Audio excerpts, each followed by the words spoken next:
Okay. Yeah, good afternoon and welcome to today's seminar hosted by the Oregon Institute of Occupational Health Science. I'm Emily Huang.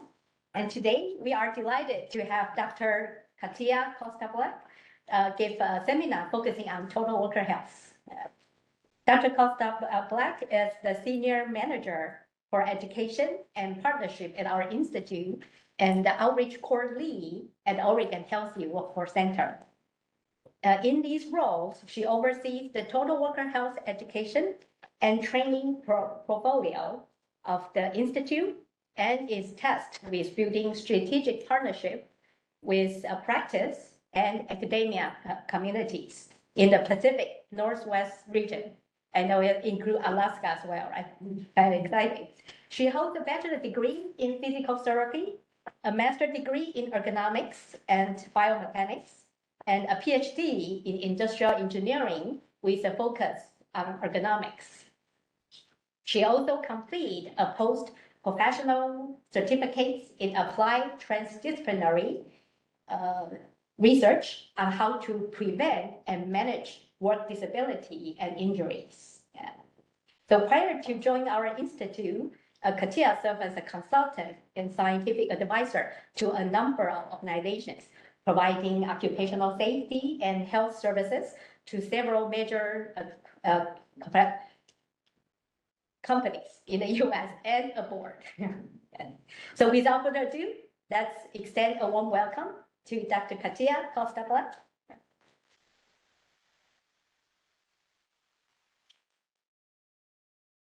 Well, thank you, Emily, and it's a pleasure to be here. I usually don't look at my notes, but this time I want to be very conscious about my time because it's very difficult for me to stand here in front of you and speak about the educational curriculum and all the activities that's been going on in 1 hour. So I'm going to stay to my notes, then I won't pass the time. I'm very passionate about this topic, and I hope I can give you and get some information from you on different things related to this curriculum that I've been working since I joined the Institute.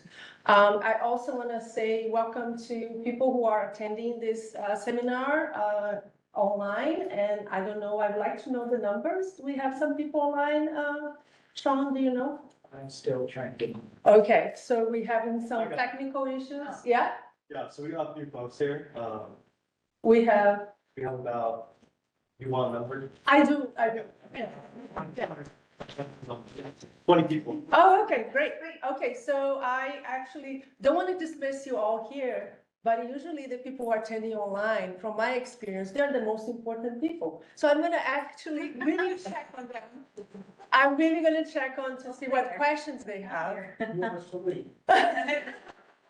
No, I love that you're all here, but it's just, it's great that we are able to provide this seminar hybrid design and we can all learn and collaborate.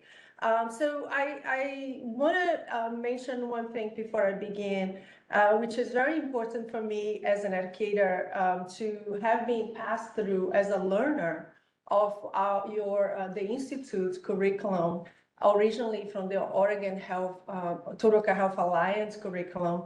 I think one of the first person who took the course training some years ago with Didi Montgomery and with Liz Hill. And I really appreciate that the Institute has offered me this opportunity to learn about total care health at that time.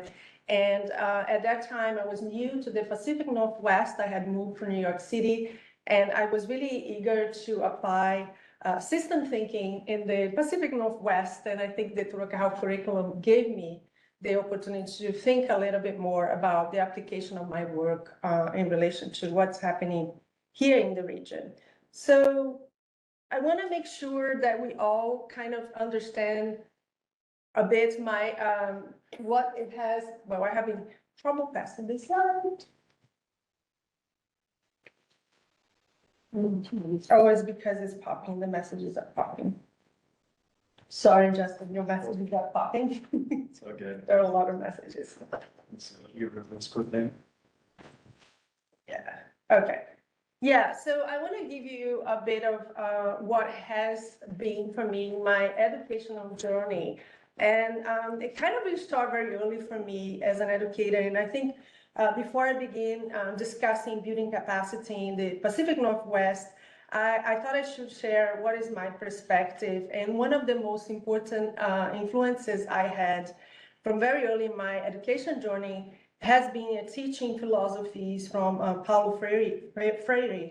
And he's from Northeast Brazil, where I am from. And as he quotes, knowledge emerges only through invention and reinvention, through the restless, impatient, continuing, hopeful, inquiring human beings pursuing the word, and with each other. So his philosophies and practice is related to critical pedagogy have informed my work today, and alongside with many of my educators and teachers on my life. And it started pretty early for me in my early age in Bahia, in Brazil. And of course, this influence has really took me to a point where I feel curiosity as a learner, as a teacher, and I experiencing discussions around system transformation and system thinking from this lens of critical pedagogy. And so to share with you some of the ideas around developing of this education program from the Institute and from the Oregon Healthy Workforce Center, I want to be able to give it to you two different aspects of this presentation. The first part, I'm going to be focused on presenting to you from the national level, what are the core competencies that it should be required for any practitioners that wish to embark on this journey on applying Total Health in the workplace. So I'm going to share with you some information related to that competencies and what is being, what we call consensus on what it should be. And then in the second part, I'll go a little bit into more details about what we've been doing for capacity building in the Pacific Northwest in relation to the curriculums and the programs that we have developed so far with multiple collaborations. So I also want to make sure that you know that I will be using the abbreviation TWH because it's way easier than the whole term, just for disclosure. And so building capacity is it's also known as capacity development, and is the process of improving an organization or individual's ability to perform, produce, or deploy. It involves developing and strengthening skills, abilities, processes, and resources to help organizations and communities to adapt and thrive in a changing world. And right now, more than ever, recognition of the need of applying total health in the real world has been really highlighted with the pandemic and with many other things that are happening. So we want to make sure that when we are considering the changes in the workplace, we also considering that transformation that is required from practitioners to change their skills and knowledge on apply new information, new evidence. And these challenges are very important because we are understanding the fast pace of transformation in the workplace more and more, and we need research to support a lot of the understanding of the effects on health, on well-being, on safety. But we still need to really consider that a lot of practitioners and practice community have to deal with situations and problem solving in the workplace in a much faster pace than the research has been produced in many issues. So I want to really emphasize the idea of this whole understanding of what's happening in this changing world, and how can we make sure that when we're building capacity and we look into education curriculum, we consider the existing challenges that the practicing community is facing at the moment and will continue to face as we face climate change and climate disasters and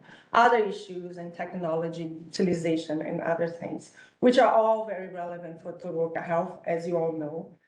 And so building capacity in total worker health, it is challenging overall, and not only because of the cross-disciplinary work that is needed, but it also requires the system thinking that I started mentioning in the beginning of my talk.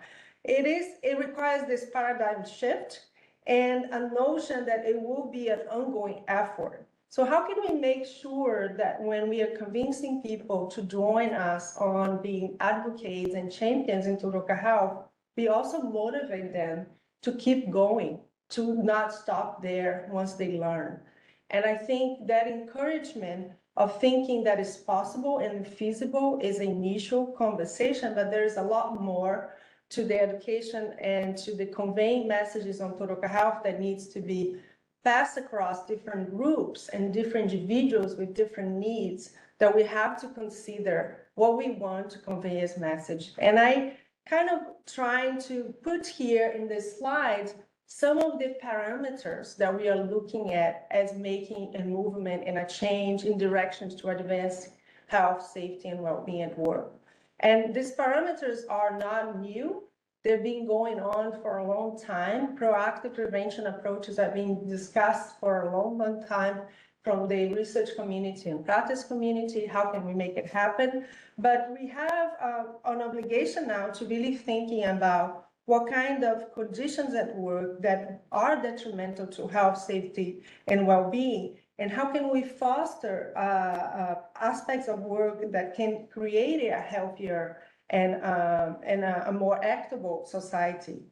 So we have to really pay attention to the extent of the task ahead of building capacity in total health, and pay attention to these parameters on that are not easy matters for any individual dealing with work conditions in the workplace. And I would also argue and put forward an idea that since I learned about total health in my several years ago, I understood well that there is a promising of being a feasible approach. So paying attention of what is feasible of today's society and what is feasible for small business and large employers and people in different industries who are facing work conditions that from root cause problems that are difficult to remove and change. So clearly there's a very challenge ahead, and we have to build on our understanding about what is going on at the moment on making changes happen at the policy level and not just at the organizational level. But we are yet to get to a point where policies are supportive of all ideas around total health. And we have to be a motivator for that to happen. And nothing better than start with the people and motivating them and convincing people. And we have a lot of convincing to do with many stakeholders that are involved in this journey of making it happen. So that is kind of a little bit of understanding of the total health, but I want to hear from you all, and is including the people who are attending virtually. If you are involved with total health education, what are the most successful ways that you have motivate people to become champions and competent in total health approach? And people that who are attending online, they can add it in information on the chat. It might be difficult for them to speak, so if you can add any comments, I'll give a few minutes. Anybody want to raise their hand and share with me what are the things that you're doing to motivate people to become champions? No one? Not one little bit? Okay, I Krista. think the trainings that we do, they're targeted towards supervisors and really thinking, and particularly thinking about mental health and advancing the approach of like looking at their employees as whole people. And Okay. Yeah, so that's a good one. Like just repeating for those online, it's Krista report, like doing supervisor supported trainings, really enhancing the idea of embarking in this whole changing in the environment that you are to make it real changes on the individual level, right? And it's one by one kind of thing. Yeah. yeah, but looking at the supervisors, though, like making kind of a change at the organizational level and then, but then affecting the individuals. look at it from a research perspective. The two sides. Yeah. Okay, that sounds great. Yeah, Erin? Yeah, I would just add that in, doing a lot of work in construction right now and really always making the connection between physical safety and psychological safety. And that really resonates, in the construction industry. And also introducing respect in the workplace as a safety issue is another thing that's really resonating. And I think both of those reflect total worker health. Yeah, I like that. It's almost like understanding better where they are and what issues that they're dealing with before you even thinking about developing trainings for them, right? Because that's the one of the key motivator. Yeah, and Emily? And I think it's evidence-based, right? Where company have good total worker health that impact on a lot of good outcomes, safety, physical health, mental health, and that save money as well, right? In terms of bottom line. And that saves lives. So I just say sharing that information and it's evidence-based, I think is, and then that can be the leading indicator, right? For don't wait until disaster happens. And those are good information to share. More proactive way. Proactive way, yes. Yes, yeah, so Emily just discuss her perspective from safety culture and bringing and looking to existing metrics of companies that are looking and what they can do to make it better. And it's already part of what I'm gonna discuss. Yeah, and David, you wanna say something? I think one event that is the conversation towards total worker health was the pandemic, with all the changes to the way work and life is organized. So the changes to the place, the time, the way we work, and ever since total worker health is easier to explain to people, which we are doing. Yeah. Yeah, I think the interest had increased with the pandemic and also the attention to what is meaningful for their well-being. I think that's one of the things that has highlighted for us and made it a little bit easier. Still, we have quite a bit to go, make it at home. Everybody on board with this. There's more comments here. I'll take the. This is actually more of a question, but I mean, you talk about taking the institute's full worker health curriculum. Is this a course that is offered every? I love that question. Oh, I actually don't. you will learn in a minute. That's gonna be part two? It's part two. Excellent. It's part two. Yeah. So you prefaced your question by, for those of you who work in the total worker health, so I don't. But perspective of how you get people to change, it has to begin with knowledge. And that I think that so many people are operating under false pretenses. So that they knew that they're making choices. When you make choices based on faulty, incorrect, or insufficient knowledge, then you can't possibly be making wise choices which end up positively impacting. So it seems that the whole source of this has to be from an educator standpoint, that if you have that base knowledge, then you may choose to interpret it and implement it differently, but without it, you're just kind of grasping in the dark. That's correct. That's perfect. Thank you so much for your comment. Yeah, I hope the people online could hear this. Yeah, so I'm gonna carry on and I will explain what we're doing with our educational program in a minute. But for me, it's important to realize with the encounters that I had so far with educational program and what we've been working on even before I started working with the Institute about over a year and a half ago. For me, we have to really think about a reality check when we think about total worker health, and considering that convincing people requires us to think about who you're trying to convince and what is the motivation around that. And I think we should not dismiss what the skills and the knowledge that many practitioners already have in many areas related to total worker health, and recognize that the practice community is not always able to wait for the research community to tell them what to do and the evidence to be disseminated. So it's at the technical level, what individuals and organizations need are to boost their policy programs and practice with training that incorporate ready available evidence in a specific topics. And they also need technical assistance and infrastructure development activities so that they can foster self-sustaining ability to apply the Total Health approach as an ongoing effort, as I mentioned in the beginning. So for me, this is a very important lesson learned, I would say, from my journey and my work so far with education.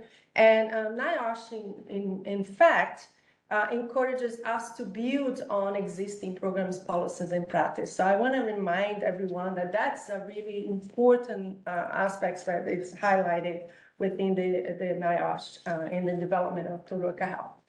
So with the idea that we are all kind of looking for a lens of understanding when we're building capacity, what we are going for, what is the aims and the goals. So the ultimate goal of an educational program for Total Health is scaling up the evidence-informed, and especially evidence-informed resources that are available. And so in that way, any educational program should provide efficient and coherent information that we should, so that we can avoid many contradictions. And we had the experience with the pandemic where we had a lot of conflicting evidence coming out during the pandemic on protection and how do we use respirators, do we stay far, how many meters. And there were a lot of information that came too fast and we didn't have the ability to really thinking through about what messages were contradictory. And so with Total Health, there are so many different messages around and we have to make sure that the messages are coherent. And one way to do this is really look closely into these competencies that I'm going to describe in a second that has been developed by NIOSH. And so we learn a lot of lessons and through the times where we understand that the workplace has a specific needs that we are addressing to, and we don't look into just approaches and solutions that will resolve the problem with one specific group, but really looking to more across different population and look into population health as a way of getting there. But so when we look into this framework that I share here with you, you understand that there are different stages of capacity building that needs to be recognized at the individual level, at the organizational level, and it's different stages, and also at the system level and the community level. And it's not feasible to focus on building capacity of a community if the component organizations or structures that serve the community do not exist. And in the same way, it is impossible to build the capacity of an organization without focusing first on developing and investing in capable individuals. And so this stage kind of really informs us the idea that we need to make sure that when we are doing capacity building and focus on individuals, that we are actually looking also across the spectrum and looking to, is this really providing that information and skills and knowledges that necessary that it can make also capacity building at the organizational level. And so these dimensions kind of help us. And we have now in the Total Health publications that are coming out recently that came just really this month, actually last month, you would see here that with the professional competencies that are necessary from according to NIOSH are listed there as the 6 what we call knowledge, skills, and abilities. And the 6 KSAs is a proposed framework that was actually proposed in 2020, and the reference is listed there. And then recently in 2024, they revised that. And if you're interested, I'm providing the QR code here. You can take a look at that information and you see a lot of more details. But you can see these 6 competencies are kind of the core competencies. And I'm going to describe with relation to our educational program how we've been using some of these competencies.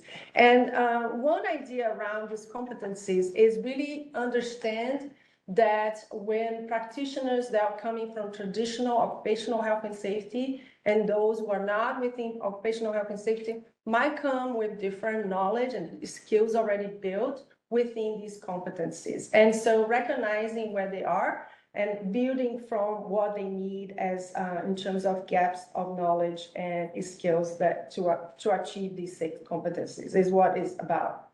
And it's a transdisciplinary approach, and we need to think a little bit more on understanding how each of us play a role in different fields and different disciplines on making it happen.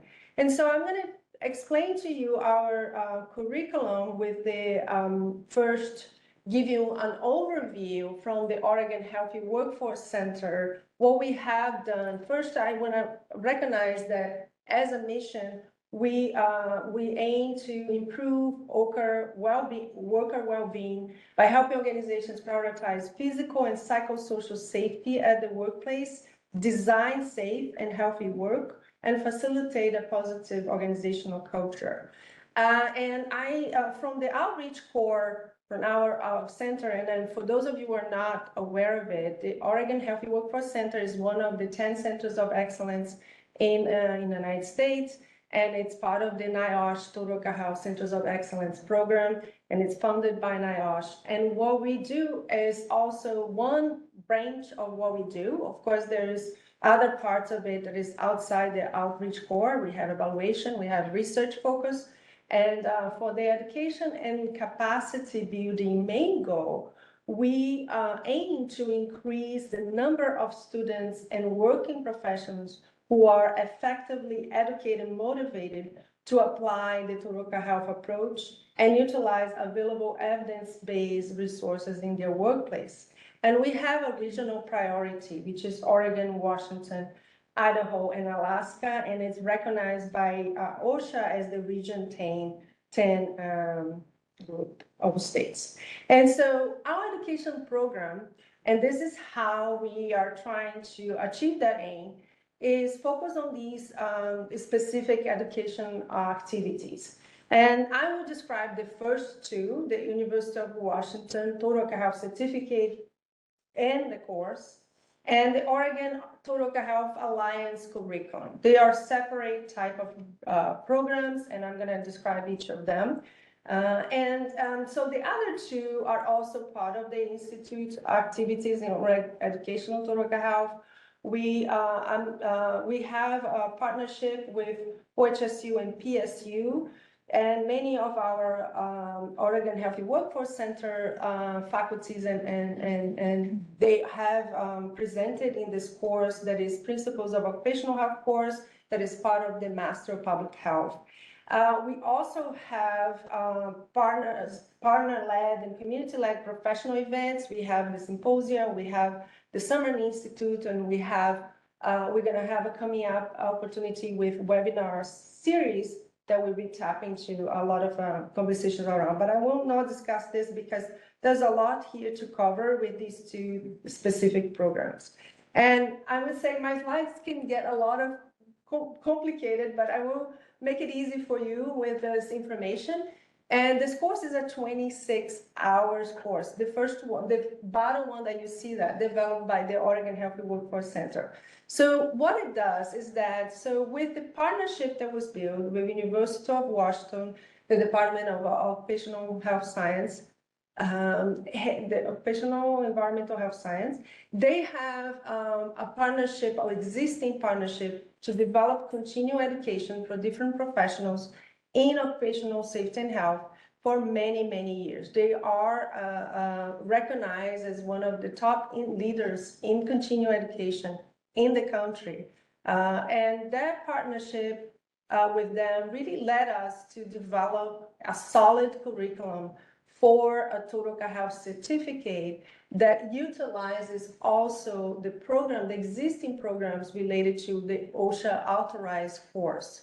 So there are 4 required courses as part of the certificate. I won't be able to present the numbers in relation to how many people are doing the certificate yet, because it just was launched into 2023, in the September 2023. Now we are moving towards more of understanding what is the shape of the certificate. We had pilot the course that is 26 hours last year, and we had done a revision of it after the pilot this year again, and I will describe what this course is and who is involved in this. But there's a lot of people behind the scene, as you can tell.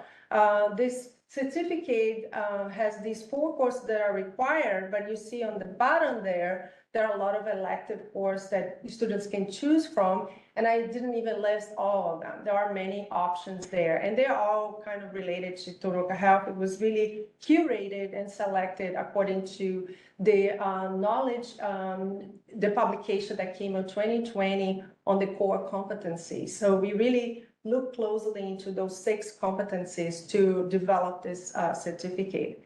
And so it's a big curriculum, and we have professionals enrolled in that at the moment. And 1 year and a half after the launch of the certificate, we will have a little bit more information. I will be happy to share with you who has graduated from that certificate.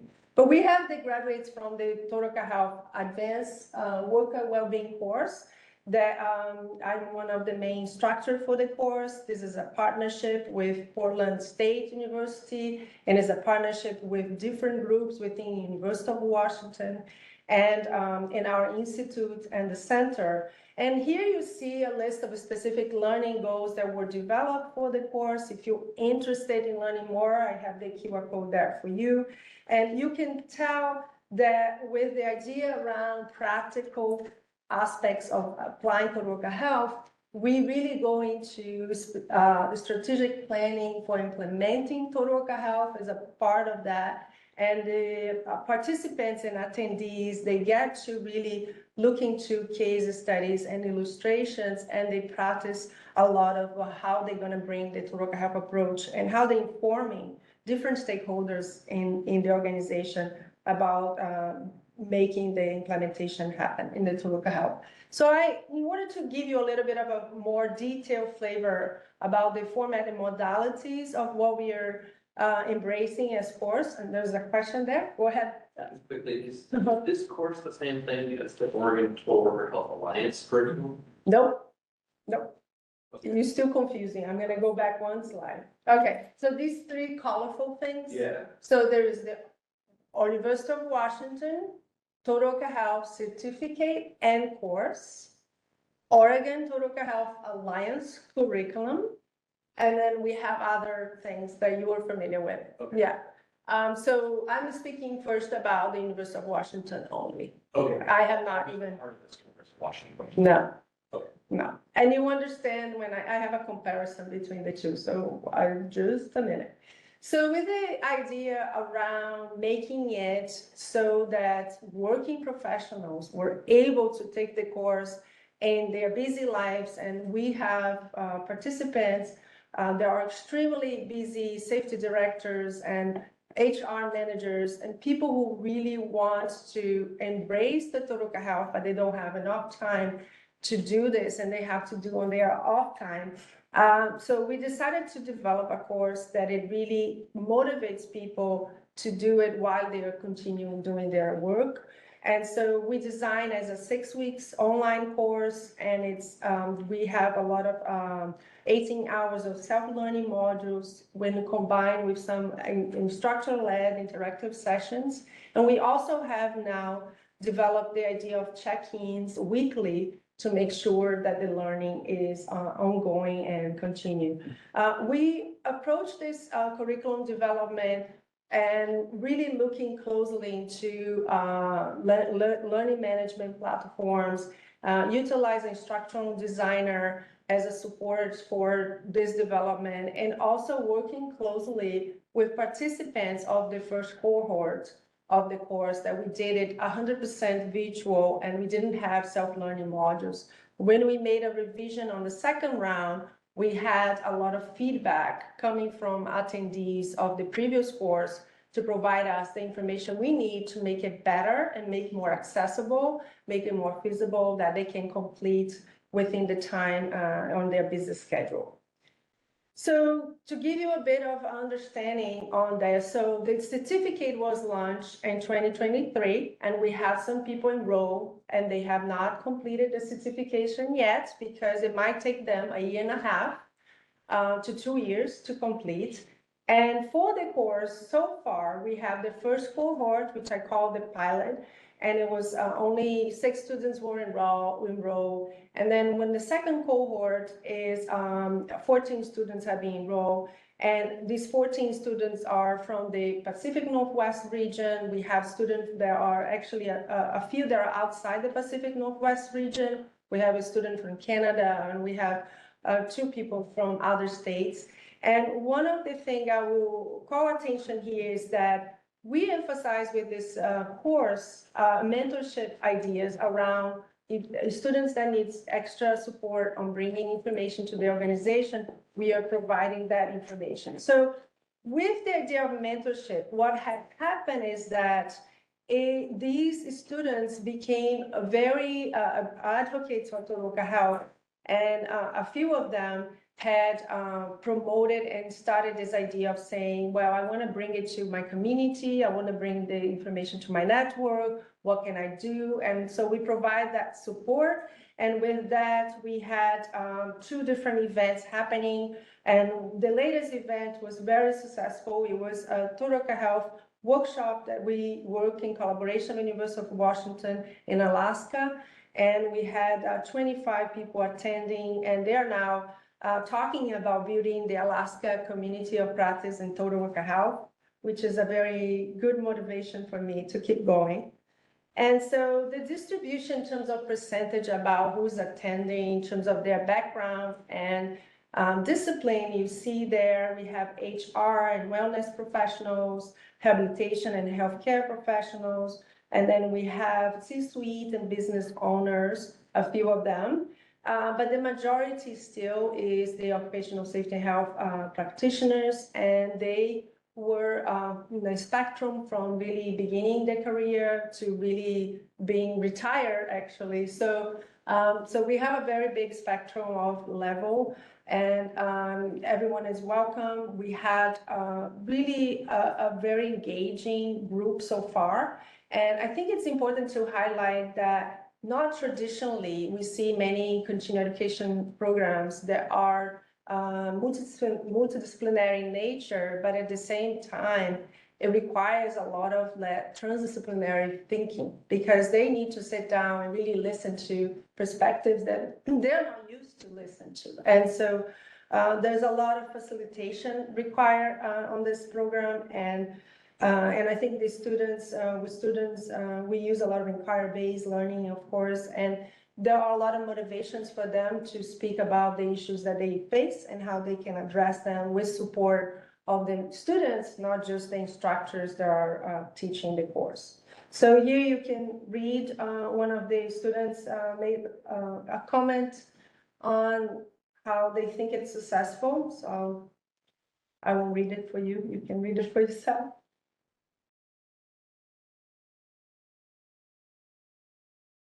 And you can see that the inspiration of them is about bringing total health to practice. And for me, that's the ultimate goal is to really see that perspective that coming to apply the knowledge.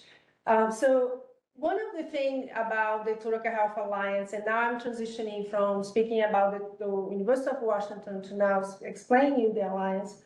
The Alliance curriculum was formed in 2017. I wasn't part of the Institute at that time.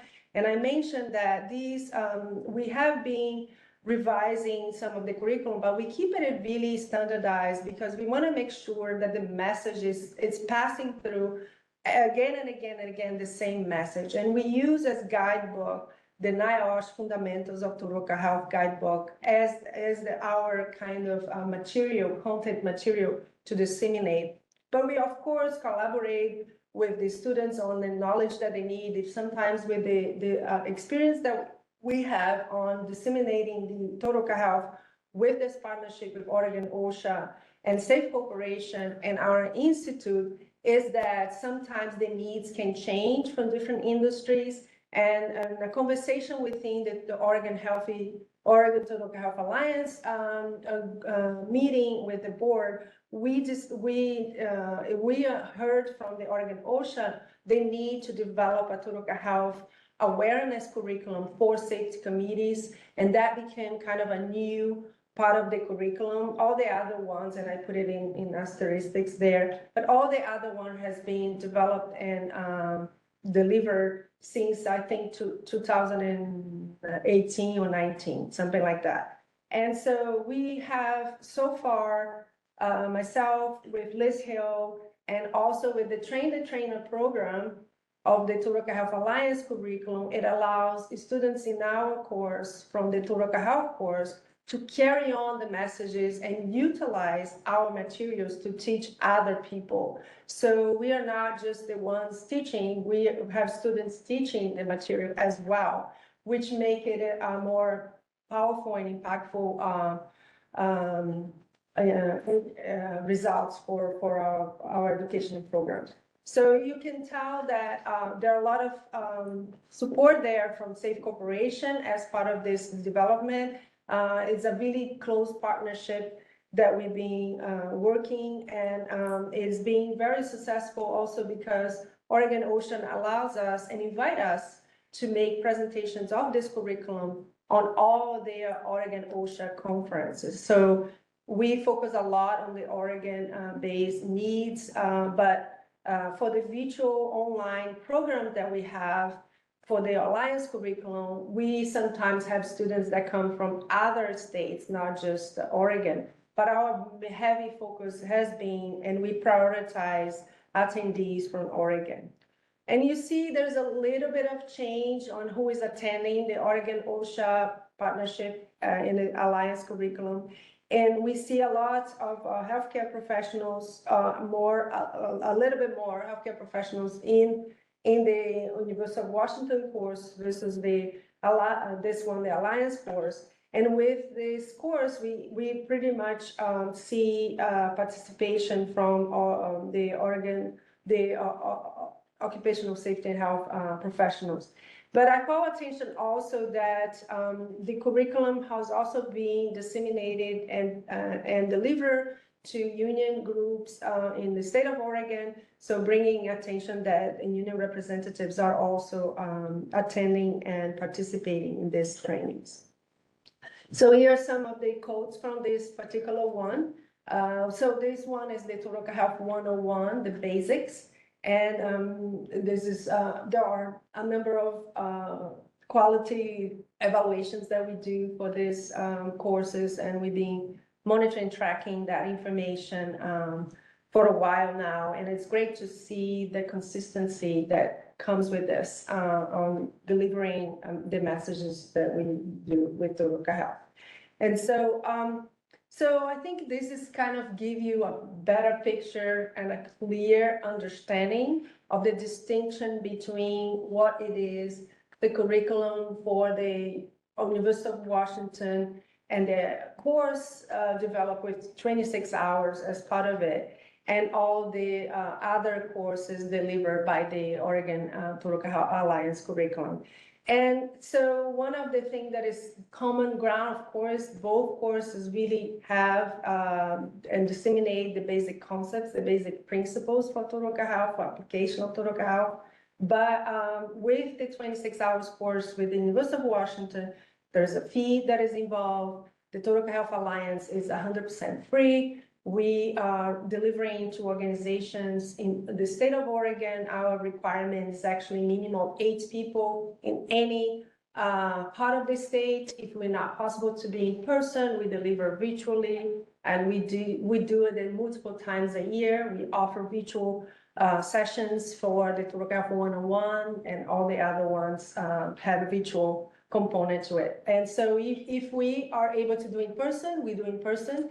But a lot of times we have requests to do online, and we do it online. So it's important to know the understanding that for these development of these courses, there are a lot of participation, collaboration from the Institute faculty, and there are really engagement in different levels for supporting the development of the curriculum for this. And so this is a good list for you to understand that within the idea, these are just examples of some of the educational collaborations and requests that we'll be receiving. And this is not an extensive list by all means, it's just really ones that came in my mind like super quickly. But these are happening with all the states, Alaska, Idaho. We have a more limited connections and requests coming from Idaho. We still have a little bit more work to be done there. Washington is being increasing attention because of the University of Washington course. Toroka Health course had really put a light onto utilization of our resources and materials, including mental health trainings from Leslie, safety climate from Emily. So we have a lot of things to disseminate and share from that is coming from the research side of the Institute. And I think these collaborations, these partnerships and requests help us to make sure that we're providing the information to these groups. And a lot of these groups here are NGOs, nonprofit organizations. We have the Safe Build Alliance as a nonprofit. We have the Alaska Safety Alliance is also a nonprofit, and so on. And, in different capacities, we are responding to these requests the best we can. And we're trying to provide whatever information they need to successfully apply for Toroka Health. And so in the future, we will be moving towards developing a specific curriculum that aligns with the Respectful Workplace Initiative, which is a project that is working with Emily Wong and Danielle Hogan and Aaron Flynn from the Institute, our outreach team. And we are going to be working closely with a lot of public owners and partners to develop a curriculum that is practitioner-oriented, that looks closely into the needs to build respect in the workplace in a way that aligns with efforts on Toroka Health. And so this is for me a journey that had led me to think and reflect on what can I do next, what I can do. There is always something. So I want to also call attention for those who are also attending online, that we're having a workshop coming up that is Toroka Health for farm workers that I'm doing with Anjali from the Institute, and it's a pleasure to collaborate with her and other people from the research team that are working on many very great things. So I appreciate the opportunity to speak about the educational curriculum, and I'm really happy to share with you any materials that you need to make it so that you bring this trainings and programs to your own kind of environment and workplace. And this is my email, and I'll take questions if we have any.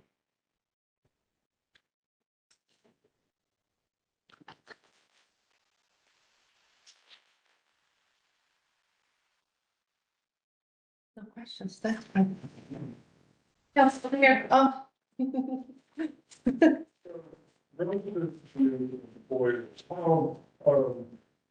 Sorry, I didn't hear the first part. so relative to employers, managers, supervisors, how confident would you be that if are they going to need to be paying their employees to be taking so that instead of showing up to a construction site, you take half a day off to be doing this training?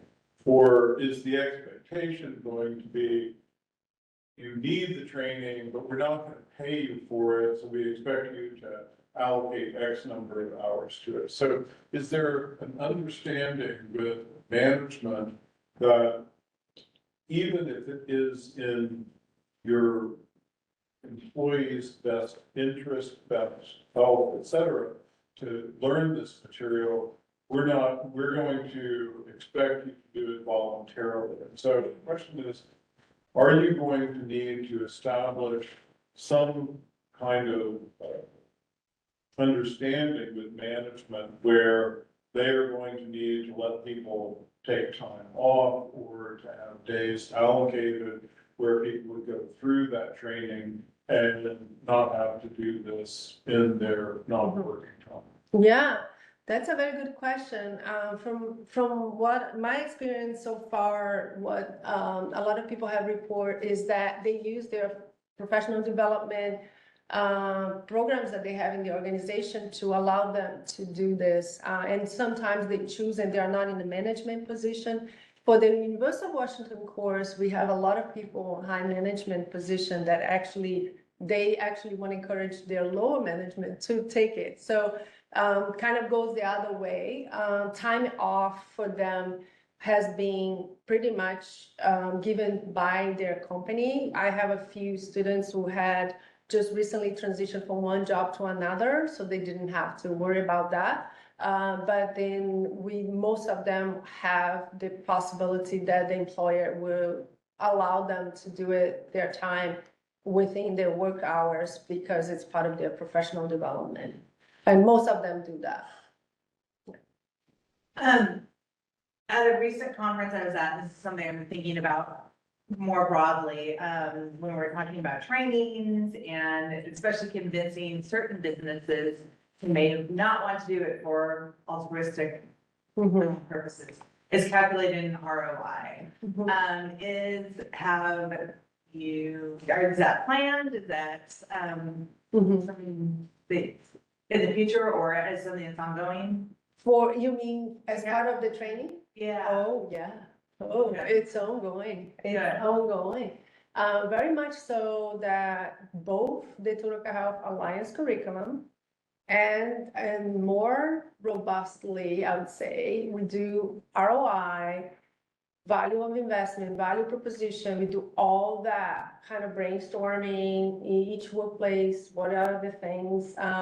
So we do have particular modules really specific about the business case for Turuka Health. We utilize existing descriptions from NIOSH on that, but we do have building on information that comes from the students themselves that they bring it into, look into measuring thriving in the workplace and what is the cost for that, like what are the costs of improving morale. And so those are the things that are happening. We're looking to turnover rates and beyond injury and all that. So it's really pretty much happening pretty much, and it's needed and necessary because a lot of people attending the course, if they're coming from management and they want to bring it into the upper management and what to do, if without that information, they won't be able to bring much. So we really spend quite a bit of time on that issue. So for the course in the curriculum for the Alliance, we touch a little bit more like light way, but we do discuss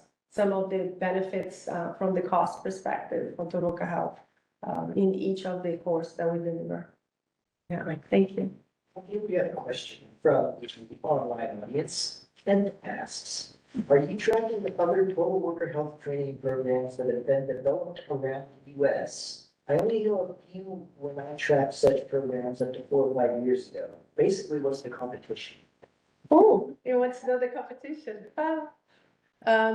Okay, there are many new ones coming up. You're going to see more and more because there are 10 centers of excellence across the country, and also there are 59 Turuka Health affiliates.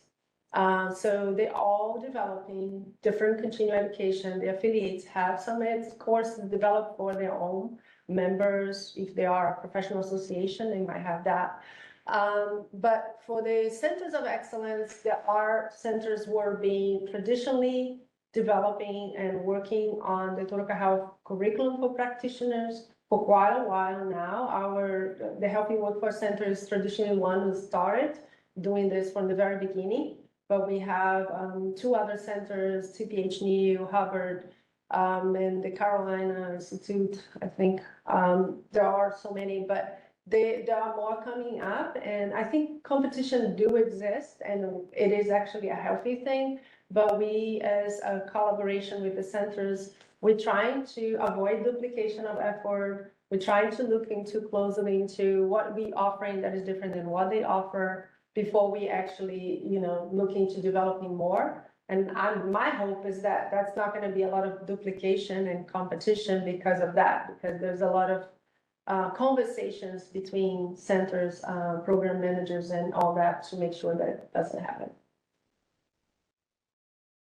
So it sounds like a lot of the audience or the people that take the courses are already working in different industries. Have you tried or had luck trying to market this curriculum for, say, undergraduates who are interested in developing skills and becoming, maybe sort of getting into the occupational health and safety career? And would a certificate in total worker health make them more competitive?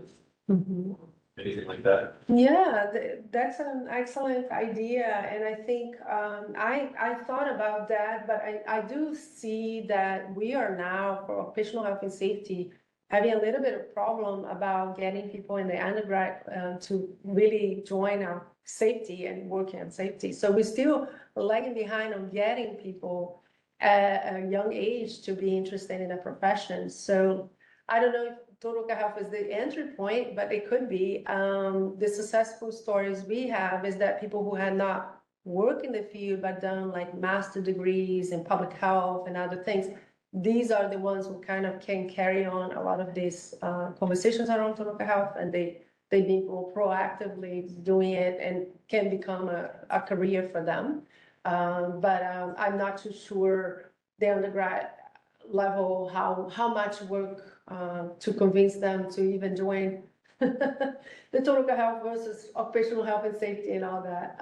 So we're still far behind that. Anjali, you have a comment?